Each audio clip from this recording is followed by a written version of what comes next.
Rapid gains in stocks like Nvidia have many concerned that these big gainers are in a stock market bubble. In fact, perhaps the overall stock market is in a bubble and ready to crash.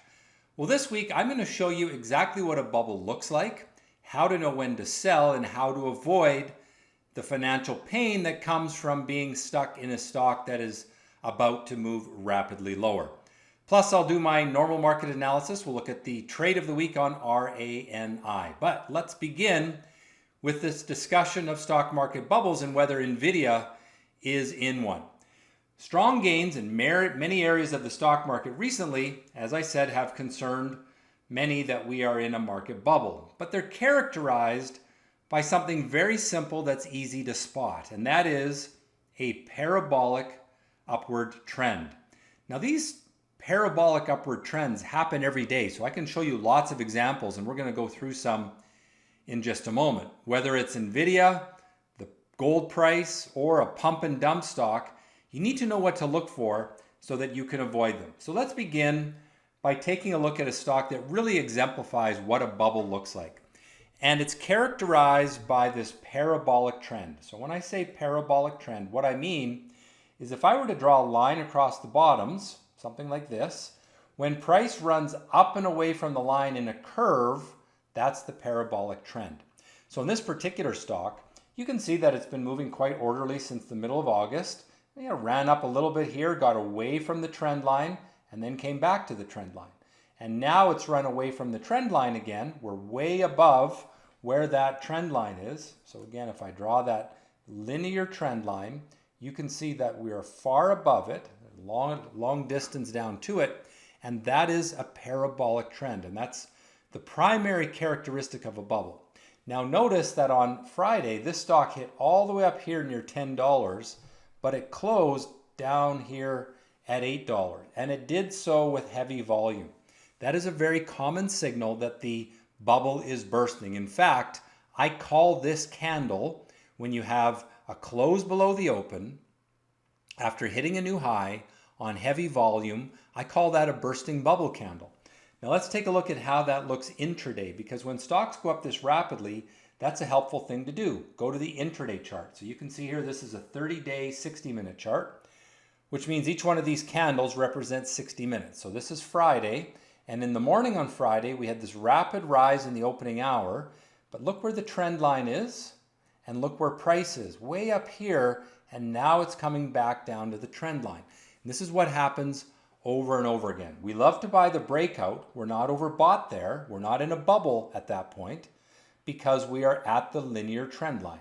And all along here, we're fine because we're at the linear trend line. But when we run up and away, then it's a bubble waiting to burst. So then, what does it look like in other assets? Well, let's take a look at gold. This is the 3-year chart of gold. And you'll know if you watch this video every week that I've been a bull on gold for a long time, but in the last couple of weeks, I went quite cautious. In fact, I did a whole video about gold and silver being ready to have a little crash. Well, where's your linear trend line? I draw a line starting at this inflection point across this bottom, and I could see that we are way above the trend line and that we had curved up and away from it. So that's the parabolic trend. And since then, we have receded from the highs around 400, a little over 400. We actually hit 360, so that's a 10% drop in just the last 2 weeks. So now the big question, is Nvidia in a bubble? Well, let's go take a look at the chart, and we're going to begin by drawing the linear trend line, starting at the inflection point low and going across the last inflection point. So it looks something like this. Now remember, this is a long-term chart, 3-year weekly chart. But what you can see is even though Nvidia was quite strong last week, it's not significantly above its trend line. It was at the trend line at the start of the week. It's a little bit above, which maybe brings out a little bit of profit taking. In fact, we came off of the highs of the week as the week came to a close, but it's not really a parabolic trend. If I draw a trend line here across those lows, so this low, this low, this low, we call those inflection points. When the price was up here, notice it was way above the trend line, and look what happened. Over the next 2 months, the stock came back down to the trend line. It runs away from the trend line, it comes back. It runs away, it comes back. We really have to be concerned when the linear trend line is also broken, and that happened there. And some of you may remember I did a sort of a negative outlook on Nvidia at that time because it looked like it was breaking its trend and therefore likely to move lower. And it did that. Over the next 3 months, it went lower. You could buy it back a lot cheaper if you sell here and then buy it back when it starts to bounce back with that bullish engulfing candle. So very quickly then, parabolic trends are what characterize bubbles. We do not have a parabolic trend in Nvidia. We had one in gold. And we have them in these pump and dump stocks that make these rapid rises. Almost every day we see one where they run up very quickly, they go into a parabolic trend, and then they break the upward trend line after that. Now, I've got another example of that, which I'll show you as the day trade of the week at the end of the video, so stick around for that. But first, let's get into our normal market analysis, and we'll take a look first at the S&P 500. So I'm going to jump into the Stockscores website. A reminder, I have a free weekly email that goes out every week. Just click on that See More link at stockscores.com and you can register for that. It is 100% free and I do some pretty good stock picks in there. But let's take a look at the S&P 500. SPY is the symbol. And I can draw a straight line across those bottoms and we're not parabolic. So it's a linear trend, which means it's a fairly orderly upward trend. I'm not too concerned about a bubble here. Look at the 1 month chart. Okay, now we're maybe a little bit above the trend line. You can see that if I draw a trend line like this, we got a little above it, have pulled back to it. Pretty reasonable. We should bounce off of that and continue the upward trend. Let's take a look at the NASDAQ 100. QQQ, again, fairly linear. We are a little bit above here. If I draw a line like this, you can see we're a little bit above it, but not ridiculously so. We might get a little bit of profit taking in the short term, but it's still a relatively healthy market. IWM, the small cap market. Small cap stocks have lagged a little bit the last month or so. You can see they're quite choppy and sideways. The trend is still up, so we're still bullish, but it's been a lot more volatile, which tells us that investors are more uncertain about the small cap stocks. Moving along to the Canadian market, T.XIU is the symbol for the TSX. And much like the small caps, it's been going sideways for the last month, building some little falling tops. That shows up more when we look at the 1 month chart.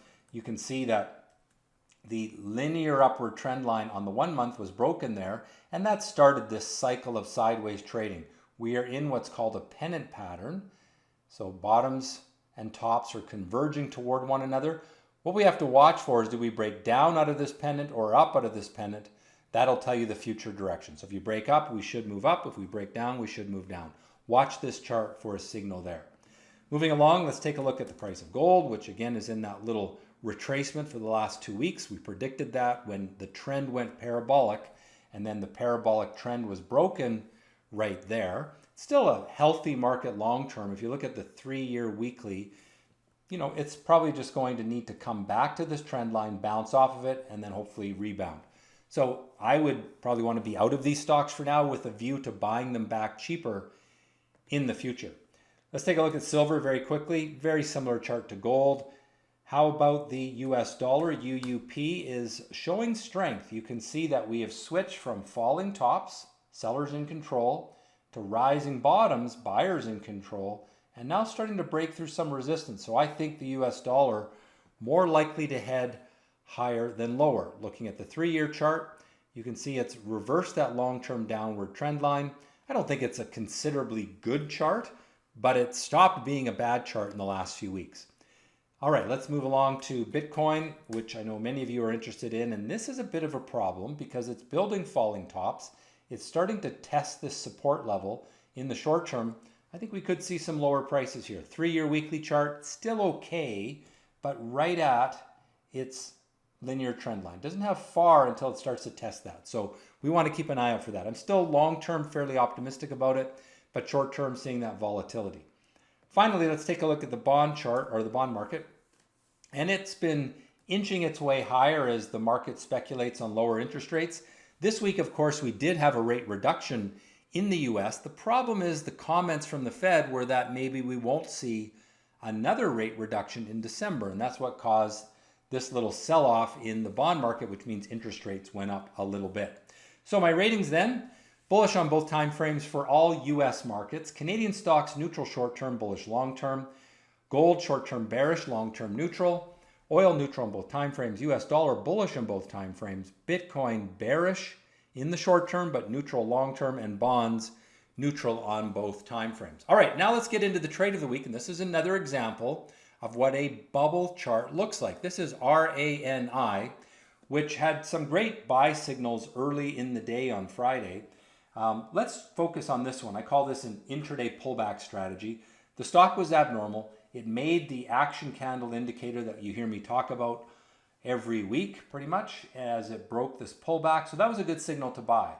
And it made this nice move higher. But notice if I draw a trend line here, something like this, just cutting across these bottoms, it goes parabolic right up in here. It's a long way above this trend line. So when it breaks the parabolic trend right there, that's a really strong signal to sell. And what happens? It comes to the trend line, bounces, and then ultimately breaks the trend line, and then it's a broken chart and one that you want to stay out of. Well, I hope you've enjoyed this week's Market Minutes. If so, do me a favor, click on the like button, subscribe to the channel, and as always, trade well.